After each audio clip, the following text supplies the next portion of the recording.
Hai, halo semuanya. Selamat datang kembali di Culture and Art Energy.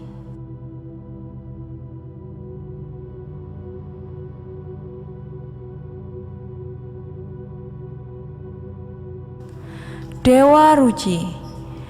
Dewa Ruci dalam pewayangan adalah nama seorang dewa berukuran kecil yang dijumpai oleh Bima atau Werkudara dalam sebuah perjalanan mencari air kehidupan.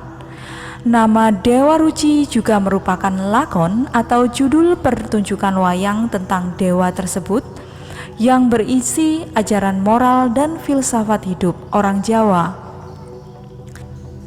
Lakon wayang tersebut merupakan interpolasi bagi Mahabharata sehingga tidak ditemukan dalam naskah asli Mahabharata dari India.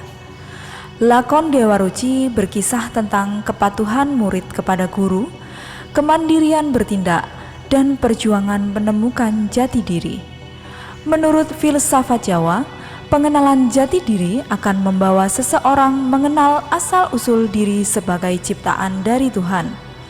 Pengenalan akan Tuhan itu menimbulkan hasrat untuk bertindak selaras dengan kehendak Tuhan, bahkan menyatu dengan Tuhan, yang disebut sebagai manunggaling kaula Gusti atau bersatunya hamba dengan Gusti. Dalam lakon Dewa Ruci dikisahkan bahwa seorang ksatria perkasa bernama Bima alias Werkudara ditugaskan oleh gurunya yang bernama Drona atau Durna untuk mencari air kehidupan atau Tirta Perwita yang dapat membuat Bima mencapai kesempurnaan hidup. Perintah ini sesungguhnya hanyalah siasat untuk melenyapkan Bima supaya tidak ikut serta dalam perang Baratayuda yang sedang dipersiapkan. Bima pun menjalankan titah sang guru. Ia berangkat menuju tempat-tempat berbahaya yang sudah ditentukan Drona. Pertama, Bima diutus ke Gua Gunung Candramuka. Setelah mendapati bahwa air yang dicarinya ternyata tidak ada, maka ia mengobrak-abrik gua sehingga membuat terkejut dua raksasa yang tinggal di sana, yaitu Rukmuka dan Rukmakala. Kemudian terjadi perkelahian antara mereka, yang akhirnya dimenangkan oleh Bima. Saat beristirahat usai pertempuran, ia bersandar pada sebuah pohon beringin. Tak lama kemudian, suara tak berwujud yang berasal dari Batara Indra dan Bayu memberitahu bahwa dua raksasa yang dibunuh Bima ternyata memang sedang dihukum Batara Guru.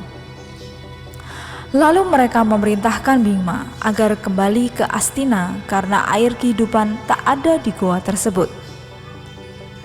Setiba di Astina, Bima kembali menghadap Drona. Sang guru berdalih bahwa ia hanya menguji Bima. Kemudian ia pun memerintahkan Bima untuk menuju samudra demi mendapatkan air kehidupan. Sebelum pergi, semua kerabat Bima melarang dan memperingatkan bahwa semua itu hanyalah jebakan. Namun Bima tetap teguh dan bertekad pergi demi melaksanakan titah sang guru.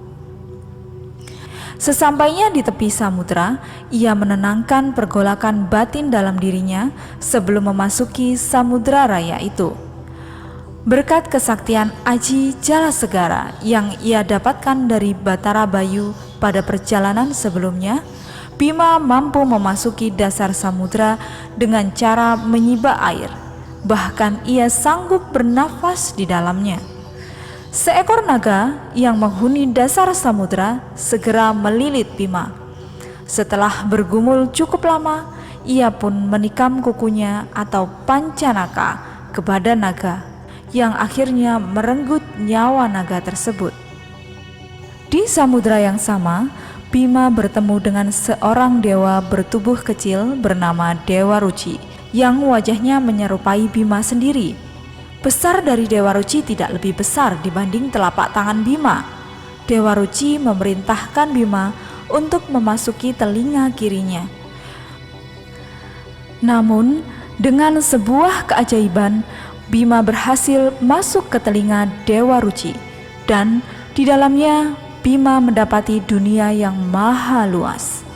Dewa Ruci mengatakan bahwa air kehidupan tidak ada di mana-mana, sebab air kehidupan berada di dalam diri manusia itu sendiri. Bima memahami wejangan Dewa Ruci yang sesungguhnya adalah representasi dirinya sendiri yang muncul dan memberi pengajaran kepadanya karena ia telah mematuhi perintah gurunya dengan sepenuh hati. Ada 4 macam cahaya yang tampak oleh Bima, yaitu hitam, merah, kuning, dan putih.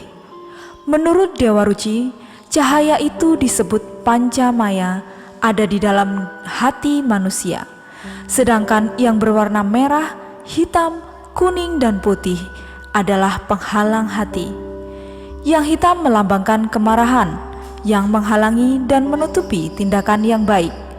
Yang merah menunjukkan nafsu yang baik, sehingga keinginan keluar dari situ menutupi hati yang sadar kepada kewaspadaan.